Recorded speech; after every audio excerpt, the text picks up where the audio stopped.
Salut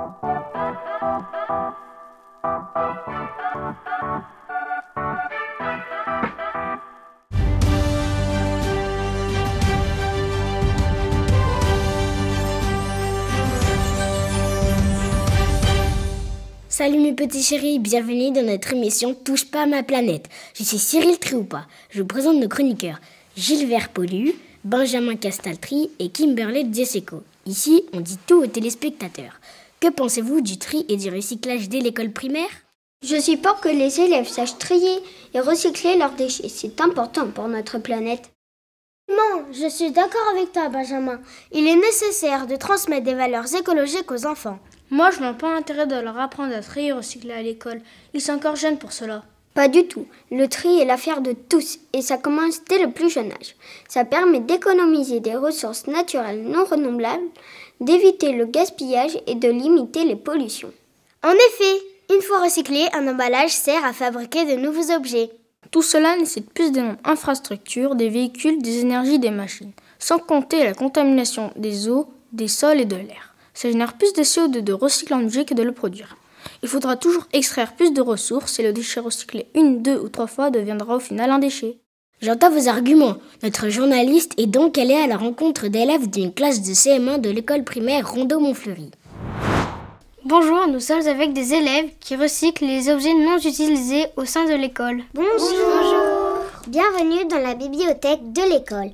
Chaque année, plusieurs emprunteurs rapportent des vieux livres qui datent et ne servent plus. Depuis quelques mois, des élèves ont proposé des ateliers de transformation de livres. Pouvez-vous nous expliquer comment vous transformez les vieux livres ?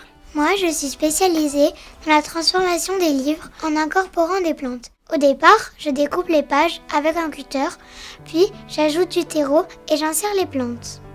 Je transforme des livres en pâte à bijoux. Je les découpe avec un cutter, puis je les remplis avec des bijoux. Je maîtrise le pliage de livres, puis je rajoute des accessoires dessus. Donc ici, vous pouvez voir plusieurs de mes réalisations, des hérissons et des sapins.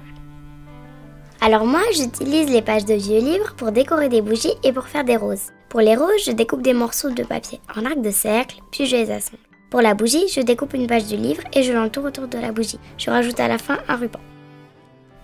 Vu qu'on est dans la transformation d'objets, je me suis dit qu'on pouvait aussi réutiliser nos rouleaux de papier toilette. Voici l'une des œuvres que j'ai réalisées pour décorer nos couloirs. On appelle ça de l'upcycling. Bravo à tous pour cet investissement artistique et écologique. Nous sommes avec des élèves passionnés de cuisine qui vont réaliser une recette sans jeter les déchets dans la poubelle marron. Alors, quelle est la recette du jour ? Mon ami et moi allons vous apprendre à cuisiner une ratatouille avec les légumes de notre potager. Nous vous révélerons l'ingrédient secret que nous rajoutons à la fin. Pour réaliser la ratatouille, lavez et coupez tous les légumes et l'oignon. Dans une poêle, versez un peu d'huile d'olive et faites revenir les légumes pendant 5 minutes et laissez cuire ensemble. Salez, poivrez, puis couvrez pour laisser mijoter 40 minutes en remuant régulièrement. C'est excellent! Mais du coup, quel est votre ingrédient secret ? C'est le tabasco. Et pour finir, nous jetons toutes les épluchures de nos légumes au compost. Bravo à tous les deux pour cette recette 100% sans déchets. À présent, quelques élèves vont nous expliquer les actions mises en place au sein de tout l'établissement.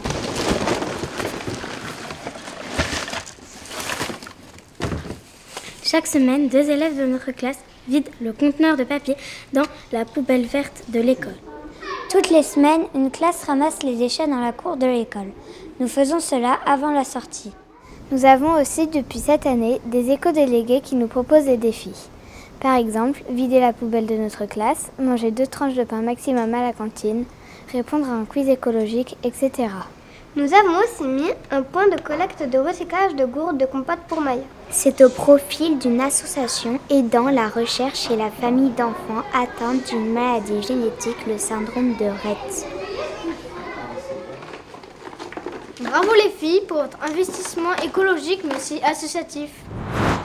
En atelier théâtre, les élèves ont créé une scène qui parle du recyclage.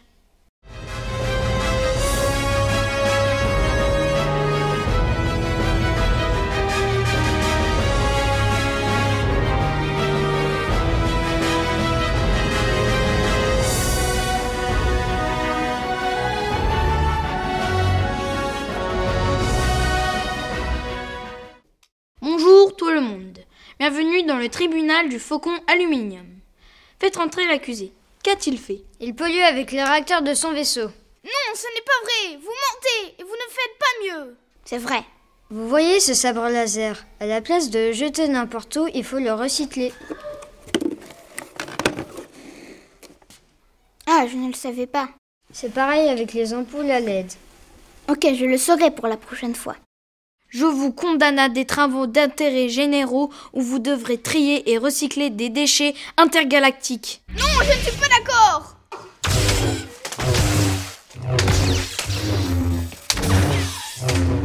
Bravo messieurs, vous avez su associer le cinéma et le recyclage.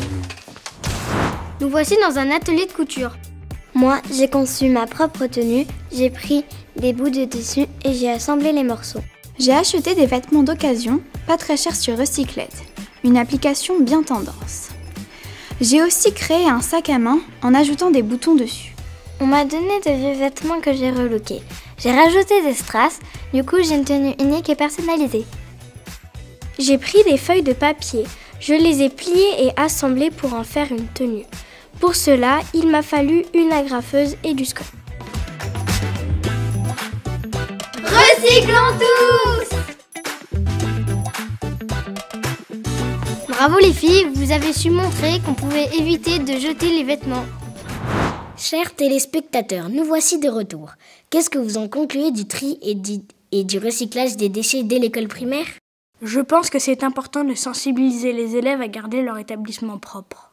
À Grenoble, les poubelles sont pucées afin que la taxe d'enlèvement des ordures ménagères soit allégée pour ceux qui jettent moins. Ce seront les gestes qui feront changer les discours. Trier et recycler permet aux élèves d'adopter un comportement éco-responsable. J'espère que vous avez bien aimé cette émission. Ce sera tout pour aujourd'hui.